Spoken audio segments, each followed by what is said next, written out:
로봇과 인공지능을 영상으로 아맞다 아카데미입니다. 코딩 트랙 9번째 시간이에요. 지난 시간엔 글자 묶음, 문자열을 다뤘죠. 오늘은 프로그래밍에서 가장 큰 전환점이라 부를 만한 개념을 배웁니다. 지금까지 우리는 변수 반복문 함수처럼 낱개의 도구를 하나씩 익혔어요. 오늘은 이 도구들을 한 덩어리로 묶어서 마치 실제 물건처럼 통째로 다루는 법을 배웁니다. 바로 클래스와 객체예요. 오늘도 C++과 파이썬 두 언어로 나란히 보겠습니다. 로봇 100대를 설계도 딱 한 장으로 찍어낸다면 오늘은 클래스와 객체입니다. 상상해 볼게요. 여러분이 로봇 부대를 관리하는 프로그램을 짠다고 해봐요. 로봇이 딱 한 대면 쉬워요. 이름은 뭐고 배터리는 몇 %고 지금 어디 있는지 변수 몇 개면 되죠. 그런데 로봇이 100대라면 어떻게 관리할까요? 로봇일 이름, 로봇일 배터리, 로봇이 이름, 로봇이 배터리, 변수 이름이 수백 개로 폭발해요. 게다가 한 로봇의 이름과 배터리가 서로 남남처럼 흩어져 있어서 어느 게 어느 로봇 건지 금세 뒤죽박죽이 되죠. 만약에 말이죠. 딱 한 장의 설계도로 로봇을 얼마든지 찍어낼 수 있다면 이 골칫거리가 통째로 사라집니다. 오늘 배울 클래스가 정확히 그 설계도예요. 먼저 오늘의 핵심 그림 하나만 머릿속에 넣고 갈게요. 길거리 붕어빵을 떠올려 보세요. 붕어빵을 만드는 틀이 하나 있죠. 이 틀은 붕어빵의 모양과 크기를 정해놓은 설계도예요. 그런데 틀 자체는 먹을 수 없어요. 이 틀에 반죽을 붓고 속을 넣어 구우면 그제야 진짜 먹을 수 있는 붕어빵이 하나 나오죠. 팥을 넣으면 팥 붕어빵, 슈크림을 넣으면 슈크림 붕어빵. 틀은 하나지만 붕어빵은 얼마든지 찍어낼 수 있어요. 프로그래밍도 똑같아요. 설계도에 해당하는 이 틀을 클래스라고 부르고 틀로 찍어낸 실제 붕어빵 하나하나를 객체라고 불러요. 클래스는 하나, 객체는 여럿. 이 그림만 잡고 가면 오늘 내용이 술술 풀립니다. 왜 이게 필요한지 조금 더 파고들어 볼게요. 지금까지 배운 방식대로면 로봇의 이름은 이름대로, 배터리는 배터리대로, 위치는 위치대로 각각 따로 변수에 담아요. 문제는 이 셋이 사실 한 로봇의 정보인데도 코드 안에서는 서로 아무 상관없는 남처럼 흩어져 있다는 거예요. 로봇이 늘어날수록 이 흩어진 변수들이 뒤엉켜서 실수가 터지죠. 그래서 우리는 이렇게 생각하게 돼요. 한 로봇에 관한 정보는 한 상자에 같이 담아두면 안 될까? 이름도, 배터리도, 위치도 로봇이라는 상자 하나에 넣어두면 로봇 한 대가 통째로 하나의 덩어리가 되죠. 관련된 데이터를 이렇게 한 상자로 묶는 것, 이게 바로 클래스가 우리에게 해주는 첫 번째 일이에요. 그럼 설계도를 실제로 그려볼게요. 두 언어 다 클래스라는 키워드로 시작해요. 클래스 로봇, 이렇게 이름을 붙이면 로봇이라는 설계도가 생기는 거예요. 여기서 두 언어가 살짝 달라요. C++은 설계도 안에 어떤 속성이 들어갈지 타입까지 미리 적어둬요. 스트링 이름, 인트 배터리 이렇게요. 설계가 꼼꼼한 대신 미리 다 정해둬야 하죠. 파이썬은 훨씬 느긋해요. 클래스 로봇 하고 뼈대만 선언해두고 속성은 잠시 뒤에 배울 생성자에서 그때그때 채워요. 참, 속성이라는 말이 나왔는데 속성은 그 객체가 가진 데이터를 말해요. 로봇으로 치면 이름, 배터리, 위치 같은 것들이죠. 지금은 설계도의 데이터 자리를 잡아두는 단계라고 생각하면 돼요. 설계도를 그렸으니 이제 그 설계도로 진짜 로봇을 찍어낼 차례예요. 붕어빵 틀에 반죽을 부어 붕어빵 하나를 굽는 것과 똑같아요. 파이썬은 로봇 괄호, 이렇게 클래스 이름 뒤에 괄호를 붙여 부르면 로봇 한 대가 뚝 만들어져요. 그걸 R1이라는 이름에 담아두는 거죠. 한 번 더 부르면 R2, 또 한 대가 나와요. C++도 거의 같아요. 로봇 R1, 이렇게 적으면 로봇 한 대가 생겨요. 여기서 중요한 건 R1과 R2가 같은 설계돼서 나왔지만 서로 완전히 별개의 실물이라는 점이에요. 붕어빵 틀은 하나여도 구워 나온 붕어빵은 각자 다른 붕어빵인 것처럼요. 이렇게 설계도로 실물 객체를 하나 찍어내는 걸 어려운 말로 인스턴스화라고 불러요. 말은 거창해도 그냥 틀로 하나 찍는다는 뜻이에요. 이제 재미있는 부분이에요. R1과 R2는 같은 로봇 설계도에서 나왔지만 각자 자기만의 데이터를 따로 가져요. R1은 이름이 아틀라스에 배터리가 80, R2는 이름이 노베, 배터리가 50, 이렇게요. 값을 넣거나 꺼낼 땐 점을 찍어요. R1점 배터리는 R1의 배터리, R2점 배터리는 R2의 배터리. 이 점 하나가 어느 객체의 데이터인지를 딱 짚어주는 거예요. 그래서 R1의 배터리를 80으로 바꿔도 R2는 아무 영향을 안 받아요. 붕어빵 하나에 팥을 더 넣는다고 옆 붕어빵이 변하지 않는 것과 같죠. 같은 틀에서 나왔어도 실물은 각자 따로 논다. 이게 객체의 핵심 성질이에요. 그런데 매번 만든 다음에 점 찍어서 값을 하나하나 넣으려면 번거롭겠죠. 그래서 만드는 순간에 값을 한꺼번에 채워주는 특별한 장치가 있어요. 생성자예요. 파이썬에선 init이라는 이름의 함수로 써요. 언더바가 붙어서 좀 낯설지만 하는 일은 단순해요. 로봇을 만들 때 이름과 배터리를 받아서 셀프점 이름, 셀프점 배터리에 딱 넣어주는 거예요. 그래서 로봇, 괄호, 아틀라스, 80 이 한 줄이면 이름과 배터리가 채워진 로봇이 바로 나와요. C++도 똑같은 개념이에요. 클래스 이름과 똑같은 이름의 함수가 생성자고 만들 때 값을 받아 채워줘요. 여기서 셀프라는 낯선 단어가 나왔죠. 이게 바로 다음에 이야기할 오늘의 작은 고비예요. 지금까지는 객체가 가진 데이터만 봤어요.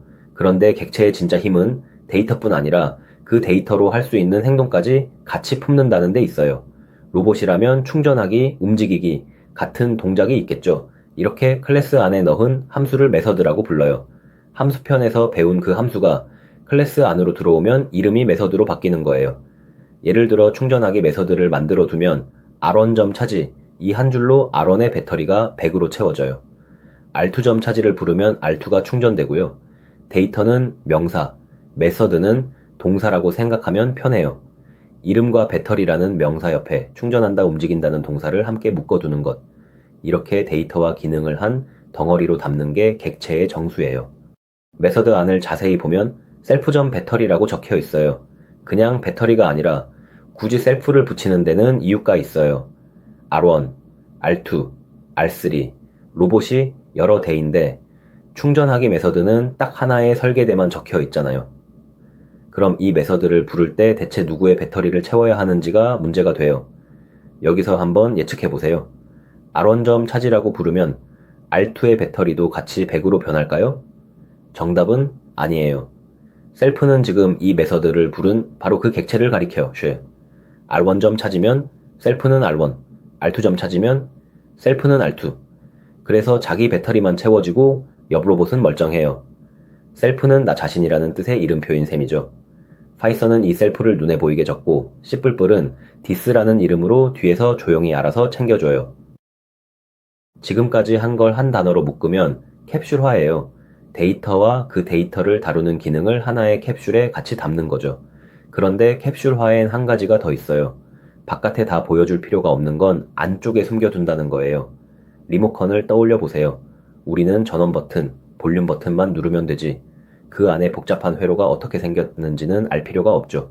오히려 함부로 못 만지게 막혀 있어서 안전해요. 객체도 똑같아요. 배터리 값이나 내부 계산 같은 건 안에 감춰두고 충전하기 버튼 같은 꼭 필요한 기능만 밖으로 노출해요. 감추는 걸 프라이빗, 열어두는 걸 퍼블릭이라고 불러요.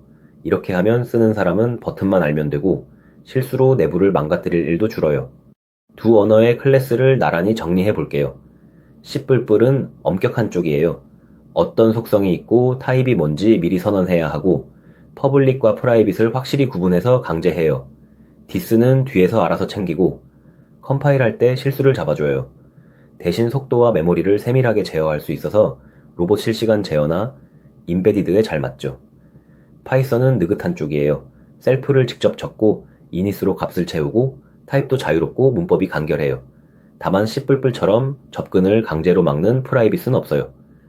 대신 이름 앞에 밑줄을 붙여 내부용임을 나타내는데 밑줄 하나는 되도록 건드리지 말자는 약속이고 밑줄 둘을 붙이면 파이썬이 이름을 살짝 바꿔서 밖에서 함부로 못 건드리게 해줘요. 대신 빠르게 만들어 실험하기엔 최고죠. 어느 게 더 좋다기보다 상황에 맞게 고르는 거예요. 엄격하고 성능이 중요하면 C++, 빠르게 만들고 싶으면 파이썬. 리스트 편, 문자열 편에서 들은 이야기랑 똑같은 결이죠. 클래스가 강력한 이유를 하나만 더 맛보고 갈게요. 상속이라는 개념이에요. 로봇 설계도를 잘 만들어 뒀는데 이번엔 청소까지 하는 청소 로봇이 필요하다고 해봐요. 그렇다고 이름, 배터리, 충전 기능을 처음부터 다시 만들 필요가 없어요. 기존 로봇 설계도를 통째로 물려받고 청소하기 기능만 새로 얹으면 되거든요. 이게 상속이에요. 청소 로봇은 로봇의 모든 걸 그대로 가지면서 자기만의 청소 기능을 추가로 갖게 돼요. 파이썬은 클래스 뒤 괄호에 부모 이름을 적고 C++은 콜론으로 부모를 있는 식으로 표현해요. 붕어빵 틀에 무늬 하나만 더 새겨 새 틀을 만드는 것과 비슷하죠. 잘 만든 설계도 하나가 여러 설계도의 뿌리가 되는 거예요. 상속은 다음에 더 깊이 다룰 큰 주제라 오늘은 이 정도로 맛만 봅니다. 이제 훅에서 던진 로봇 백대 문제로 돌아가 볼게요. 클래스가 생기니 정말 깔끔하게 풀려요. 로봇들을 리스트에 쭉 담기만 하면 돼요. 그리고 반복문으로 리스트를 돌면서 각각에 대해 충전하기만 불러주면 100대든 1000대든 한 번에 전부 충전돼요. 지난 리스트 편과 반복문 편에서 배운 게 여기서 딱 만나는 거예요. 객체 하나하나가 데이터와 기능을 통째로 품고 있으니까 우리는 알점 차지, 이 한 줄만 반복하면 되죠. 로봇이 처음에 그 흩어진 변수 수백 개가 아니라 리스트에 가지런히 담긴 객체들이 된 거예요. 이게 클래스가 주는 진짜 힘이에요. 복잡한 걸 하나의 실물처럼 다루니 코드가 우리 머릿속 생각을 그대로 담게 돼요. 흔한 오해 3가지를 정리할게요. 첫째, 클래스랑 객체를 같은 말로 아는 경우가 많아요. 사실은 달라요. 클래스는 붕어빵 틀, 객체는 그 틀로 찍어낸 붕어빵이에요. 클래스는 하나여도 객체는 얼마든지 여러 개죠. 이 둘을 헷갈리면 처음부터 꼬여요. 둘째, 객체 하나를 바꾸면 나머지도 다 따라 바뀐다고 오해하기 쉬워요. 그렇지 않아요. 각 객체는 자기만의 데이터를 따로 가져요. R1의 배터리를 바꿔도 R2는 멀쩡하죠. 셋째, 메서드를 부를 때 셀프를 내가 직접 넣어줘야 한다고 생각하기 쉬운데 그럴 필요 없어요.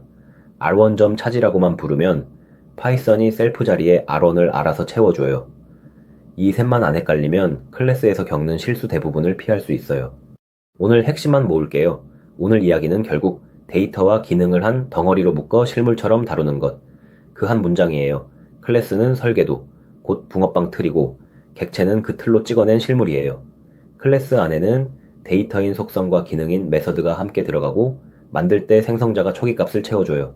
메서드 안에 셀프는 나 자신을 가리키고 이렇게 관련된 걸 한 캡슐로 묶어 필요한 것만 여는 걸 캡슐화라고 했죠.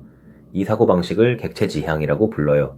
복잡한 프로그램을 사람이 생각하는 실물 단위로 쪼개 다루는 아주 강력한 방법이에요. 다음 시간엔 값이 메모리 어디에 있는지 그 주소를 직접 다루는 포인터와 참조를 배웁니다. 오늘은 설계도로 물건을 찍어내는 개념, 클래스와 객체를 C++과 파이썬으로 나란히 배웠어요. 흩어져 있던 로봇 정보가 하나의 실물 객체로 깔끔하게 묶이던 그 흐름이 오늘의 핵심이었어요. 데이터와 기능을 한 덩어리로 다루기 시작하면 훨씬 크고 복잡한 프로그램도 사람 머릿속처럼 정리할 수 있어요. 다음 시간엔 한 걸음 더 들어가서 값이 메모리 어디에 놓여 있는지 그 주소를 직접 다루는 포인터와 참조를 배웁니다. C++의 핵심이면서 많은 분들이 어려워하는 그 개념을 늘 그렇듯 쉬운 비유로 풀어볼게요. 도움이 되셨다면 구독과 좋아요 부탁드려요. 강의 노트와 연습 문제는 아맞다 테크라포밍 사이트에 있습니다. 로봇과 인공지능을 영상으로 아맞다 아카데미였습니다. 다음 편에서 만나요.